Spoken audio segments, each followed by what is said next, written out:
Hi everyone, my name is Sakshi and welcome back to my channel. Welcome to another video. आज की video में हम बात करने वाले हैं इंग्लिश की strategy. This is the most asked question in my comment section. So I thought of talking about it. I have written everything in a notebook so that मैं कुछ भी मिस ना करूँ और कोई भी पॉइंटर्स आपको बताना ना भूल जाऊँ. ये सारी चीज़ें मैंने खुद फॉलो करी हैं और कुछ ऐसी चीज़ें हैं जो मैंने बहुत लेटली फॉलो करी हैं. So I will talk about everything and also if you are new to the channel please don't forget to hit the subscribe button. And अगर आपको same strategy video reasoning quants या फिर mains के लिए भी चाहिए होगी तो प्लीज़ आप मुझे कमेंट्स में बताना. I will make one video as well. Start करते हैं.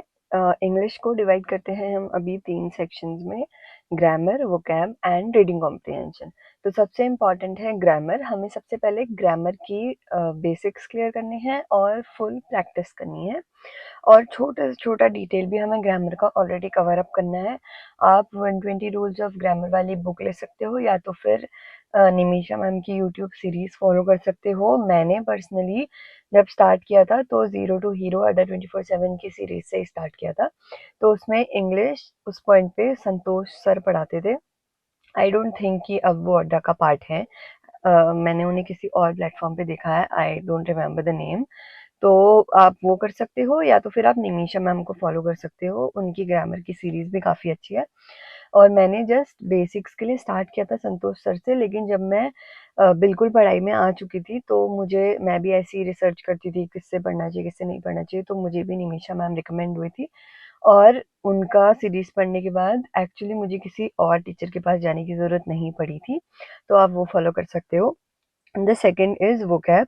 वोकैब बहुत इंपॉर्टेंट है हमारे लिए क्योंकि वोकैब एक ऐसी चीज़ है कि हम पर्टिकुलरली उसे पढ़ने तो बैठते हैं नहीं, लेकिन वो बहुत छोटी छोटी चीज़ों में हमें रियलाइज़ होता है. जैसे अगर हम एडिटोरियल की क्लासेस कर रहे हैं तो मैम हमें वोकैब की चीज़ें भी पढ़ा देती हैं, फिर वोकैब की मीनिंग्स भी बता देती हैं, उनके सिनोनिम्स एंटोनिम्स सब कुछ बता देती हैं. तो वो काफ़ी हेल्पफुल होता है. तो एडिटोरियल एनालिसिस की क्लास लेनी है सबसे इम्पॉर्टेंट. मैं स्टार्टिंग में इसे टोटली इग्नोर करती थी. मुझे लगता था कि क्या ही है, क्यों करना है एडिटोरियल की क्लास, ठीक है पढ़ लेंगे वहीं पे एग्जाम में. But please don't do this. ये बहुत ही गंदा स्ट्रैटेजी है हमारा कि हम एडिटोरियल को बहुत ज़्यादा सीरियसली लेते ही नहीं हैं स्टार्टिंग में एंड देन वो हमें बॉदर कर रहा होता है एट द एंड. और फिर उतना ज़्यादा टाइम भी नहीं बच रहा होता है कि अब रीजनिंग करे, मैथ्स करे, एग्जाम सर पे आ गया, अब एडिटोरियल की क्लासेस ले. तो प्लीज़ डेली एडिटोरियल की क्लासेस लो. मैम उसमें वो कैब के कुछ वर्ड्स भी कराती हैं और कैसे हमें एक पूरे जो पैराग्राफ हमें दिया होता है एडिटोरियल उसे एनालाइज करना है, उससे क्या आउटकम्स निकालने हैं. तो हमारी उससे थिंकिंग थोड़ी चेंज हो जाती है जो हम ऑलरेडी सोच करके एग्जाम में परफॉर्म कर रहे होते हैं. दो सेकंड है रीडिंग कॉम्प्रिहेंशन. थर्ड है रीडिंग कॉम्प्रिहेंशन. तो रीडिंग कॉम्प्रिहेंशन एडिटोरियल एनालिसिस की क्लास लो. सबसे पहले तो उसको पढ़ के एनालाइज करने की कोशिश करो.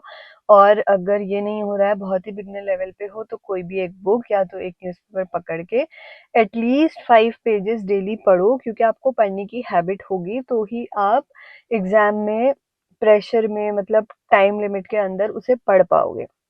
क्योंकि ये हमारा बहुत वो होता है कि ठीक है रीडिंग कॉम्प्रिहेंशन कर तो सभी लेते हैं लेकिन लिमिटेड टाइम पीरियड में हम क्या उसे पढ़ के उसके आउटकम्स निकाल पा रहे हैं, उससे आंसर्स निकाल पा रहे हैं, ये बहुत ज़रूरी है. तो सबसे पहले रीडिंग को इम्प्रूव करना स्टार्ट करो.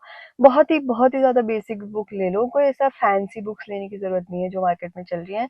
न्यूज़पेपर पढ़ लो या कुछ बुक पढ़ लो लेकिन डेली कुछ ना कुछ पढ़ो. 5 पेजेस अ डे पर पढ़ो.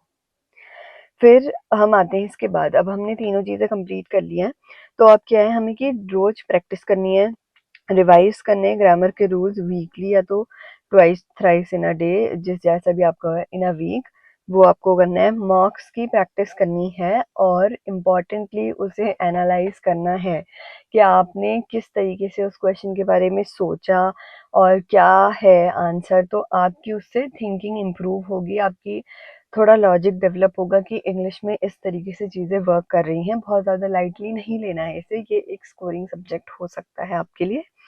और मेरी स्ट्रैटेजी एग्ज़ाम को परफॉर्म करने की कैसी रहती है कि मैं पहले सारे मिसलेनियस क्वेश्चंस कर लेती हूँ जो मुझे समझ आ रहे होते हैं. जो मुझे नहीं आता है मैं उसे मार्क फॉर रिव्यू करके आगे बढ़ जाती हूँ और रीडिंग कॉम्प्रिहेंशन में एट दी एंड करती हूँ, क्योंकि अगर मैं स्टार्टिंग में ही उसे करने लगती हूँ और मुझे नहीं समझ में आया, मेरे रीडिंग कॉम्प्रिहेंशन के पहले तो पैराग्राफ ही मुझे समझ में नहीं आया, उसके बाद जो भी हम मुझे क्वेश्चन दिए मैं उससे आउटकम निकाल पा रही हूँ, तो मैं थोड़ी होपलेस फील कर सकती हूँ। इससे बेटर है कि आप मिसलिनियस से स्टार्ट करो और रीडिंग कॉम्प्रिहेंशन लास्ट के रख दो।